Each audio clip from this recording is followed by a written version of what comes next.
Welcome to Discovering. It's sugar making season here in the Upper Peninsula, and I'm up in Copper Harbor. We're making maple syrup with Dr. Phil. There's an internal pressure inside the tree that's looking for the quickest path out, and we just made it for them. We're just here to help. So sit back and relax. It's Monday night, and it's time for Discovering.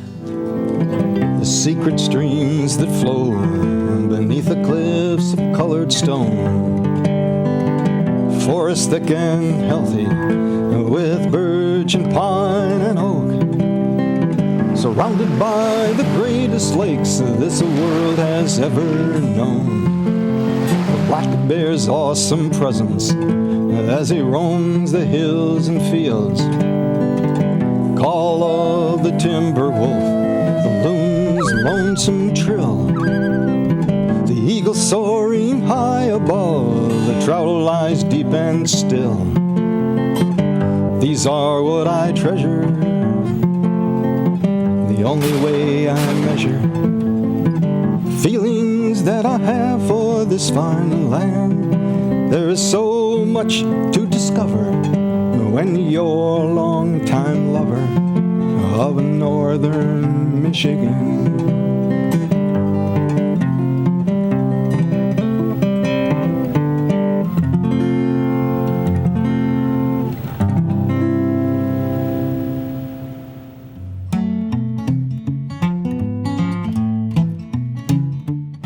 I tell my grandkids it takes 40 drops to make 1 drop of maple syrup. Use it sparingly.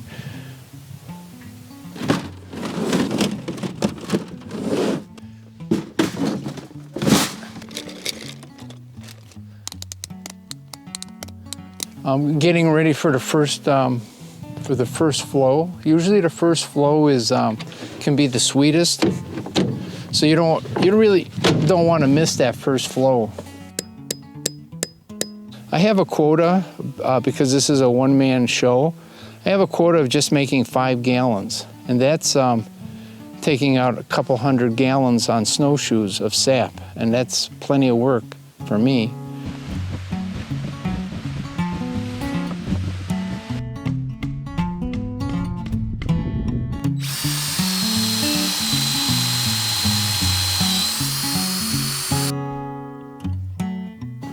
So I'm probably the furthest north maple syrup maker in Michigan. And our problem is the snow is so deep.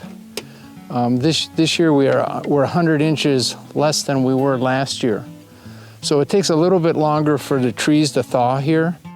Both the temperatures, the daytime temperature and the evening temperature, if they're both below 0, the sap won't run. If both temperatures are above 0, the sap won't run. It's the equivalent of a light switch. If we don't have the variation between freezing and warm, the sap won't run at all. So we watch for that. There's 2 telltale signs that we use that tell that the trees are ready. One of them is what you see right there. That's called pullback. And the old timers used to say when the snow pulled back from the base of the trees, that would mean that the tree was thawed and it was ready to produce sap. And the other one is sapsicles. When you see sapsicles hanging from the tree, you know the sap has moved up. And back in the old days, the kids used to break the maple branches on the way to school, and then on the way home, they'd have sapsicles. These trees here that we're tapping, all the trees here, they're on the south side of the road. So you really want to have the most southern exposure to the trees. You don't want to be down in a valley. You want to be as high as you can, and you want to get as much southern exposure in the wintertime so you can get more sun to the trees to heat them up to create that temperature fluctuation. So these trees that are right close to the road get the sun first. So they're going to thaw first, they're going to produce first. I started with 10 trees, and it's almost infectious. You know, I started with 10, and then I did 20, then I did 30, now I do 50. And that's about all one man can do on snowshoes. At least this man.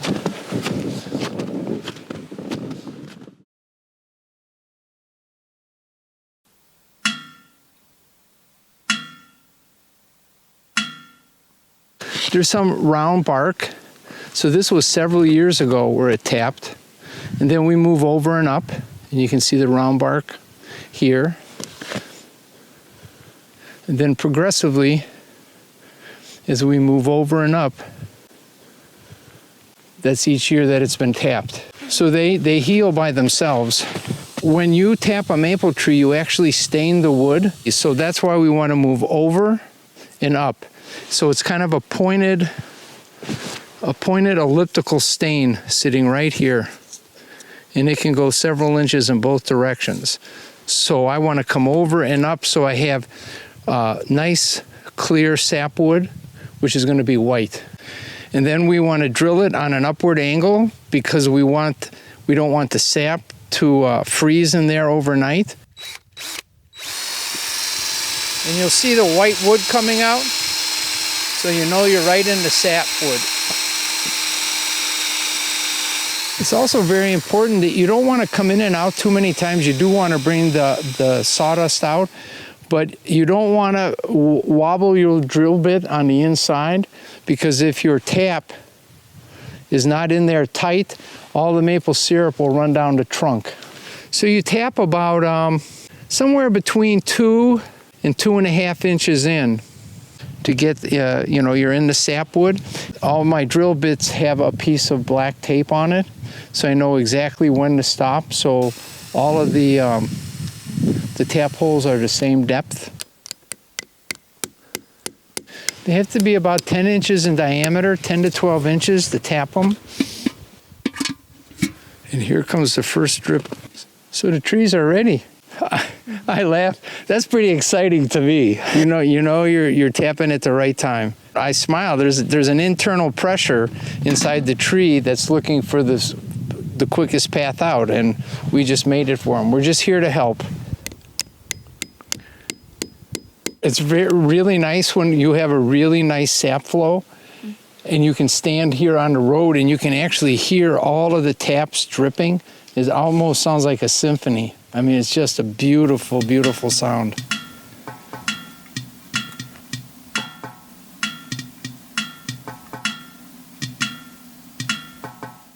The early sap is the sweetest. They changed the ratings of it. They used to call it grade A fancy. And it's very, very light colored syrup. It's not my favorite syrup. I like the syrup at the end of the year. The maple syrup will come out darker. So you'll get into the amber color, and that's a very nice, very strong maple flavor. Now we're gonna go see Yogi and Boo Boo. These are two brothers. They're maple trees. That's what I call them, Yogi and Boo Boo. This is Yogi and his brother Boo Boo, and they're very good producing maple trees. If you look at this one, you can see the deep grooves, and this is a very, very mature maple tree. This is like a little more than a teenager, and so the younger trees are usually more vibrant, produce more sap. But Yogi here keeps trying to keep up with this young one, so you know you've done this too long when you start naming the trees.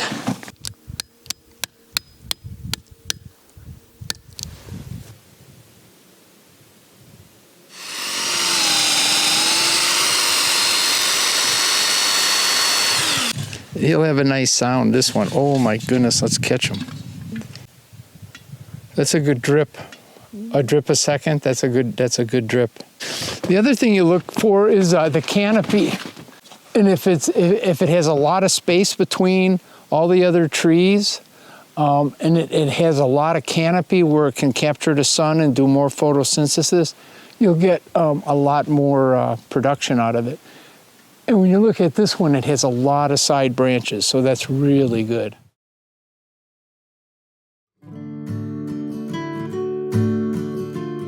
It's better to collect your sap every day because you don't want it to freeze overnight, because then you end up with big chunks of ice. Sap has to be taken care of just like it was milk. It spoils just that fast. So if you take it off and put it in pails like I do and you leave it in the sun and it gets warm, you're gonna get bacterial growth and then you won't have any sap worth using. You know, they say theoretically you should boil it within 7 days, but if you pack it in snow like I do, it's just like putting it in a freezer or a refrigerator. Sometimes I'll collect 3 days in a row and won't have enough to boil. And then when I get to that 45th gallon of sap, I'll go ahead and boil. That was free. That knowledge right there. I gave that. You know, I should be charging for this. Okay.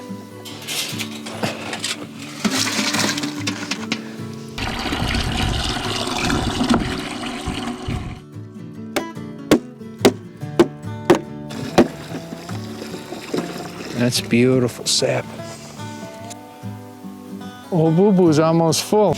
Oh, that's just beautiful.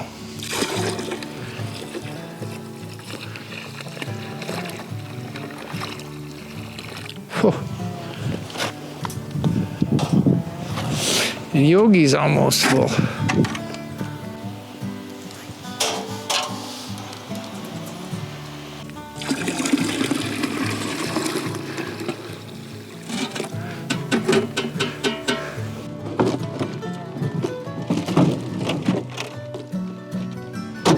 So what we're going to do now is we're going to use a hydrometer and we're going to look at the sugar content of the sap. I'd say the sugar content's about 2.4. The last batch that I took out was 1.8. So we'll see about this one. That is that 2.4. So the higher the sugar content, the more syrup it's going to produce. So the average is 40 gallons of sap to make 1 gallon of maple syrup. So if the sugar content is higher, instead of making 1 gallon of syrup, I may be able to make 1 gallon and a quart.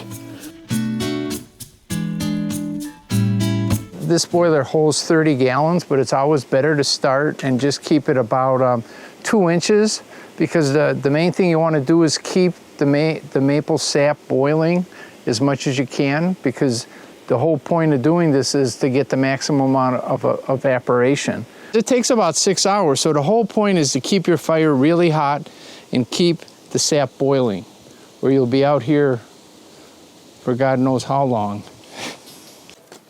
I pretty much use all maple and oak, because you want, you know, the hottest coals you can get.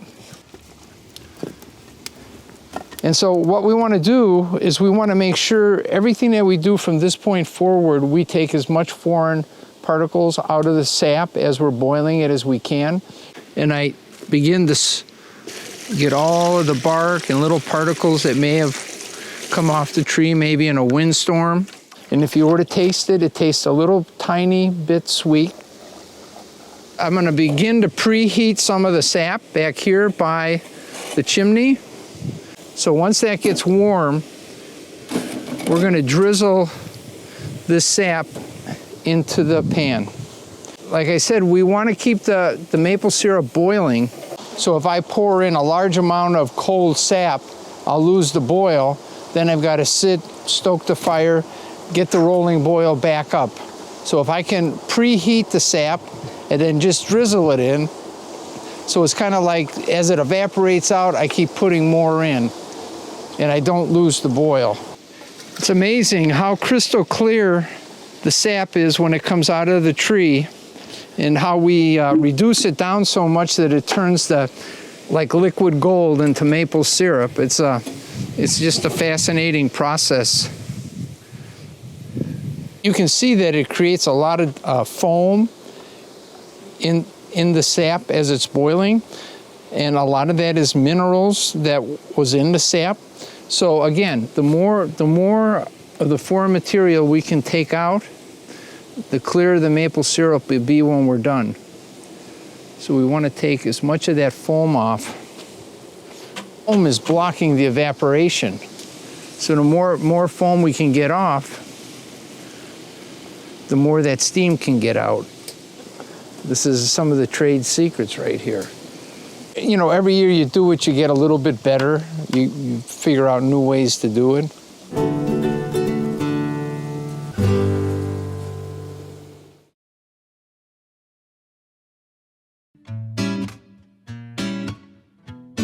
it's very important that I don't let the sap get down too far, because if I scorch it, then the whole batch is over with, and then I just have to throw it all out. So this is my scientific scale to determine when to take it off. So when the sap is down to the bottom hole right here, I know it's time to take it off. So it's not too scientific. So I do this, and it's just above that hole now. And the other thing you watch for is when the bubbles get real small, just like they are, we're getting pretty close.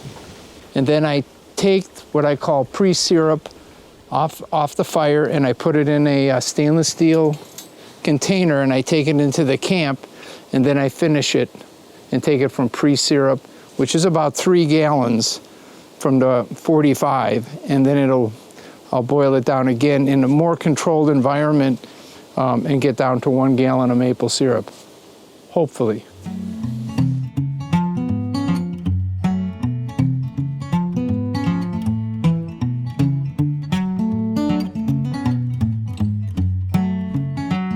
The boiling point of water is 212 degrees, and so syrup theoretically is produced 7 degrees above boiling water. So at about 219 degrees, I'll start paying closer attention. It depends on the barometric pressure outside, what the boiling point of water is, which then affects the boiling for the maple syrups. This is going very fast. So when I took it off last night, I must have had it down to maybe 2 gallons, because the sugar content's really high because the temperature is elevating pretty quick today. So now we have a lot of foam, and we can take a little bit of butter. We put a little butter in here, and you'll watch the foam will just disappear. That way it kind of helps so you don't boil over, which is quite a mess. And it doesn't affect the maple syrup, it basically boils off. So now we're at 219 degrees, and in theory, that should be maple syrup. So what we're gonna do is we're gonna use the hydrometer, and we're going to measure basically the density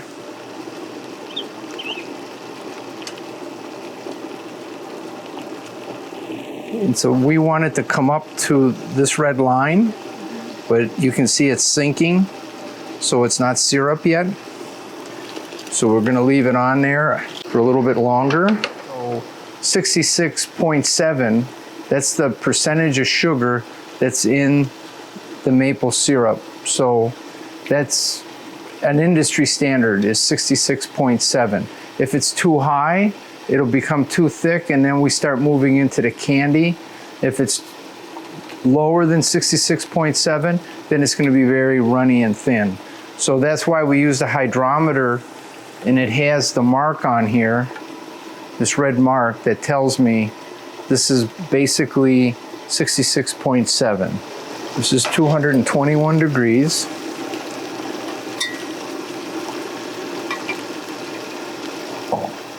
Still not quite there.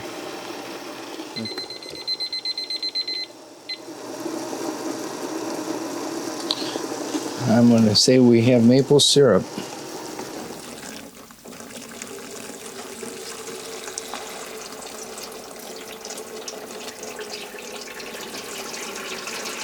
Remember, every drop that we see going in there was 40 drops sap out of the tree. So every little drop we want. That's a beautiful color.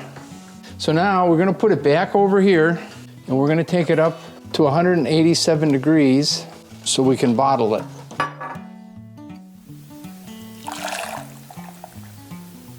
You know, it's a lot of hard work making the maple syrup, but when you see it going into the bottles like this, and you have a beautiful amber color, and you've been able to take Mother Nature's bounty and turn it into liquid gold, it's a pretty nice experience, to say the least.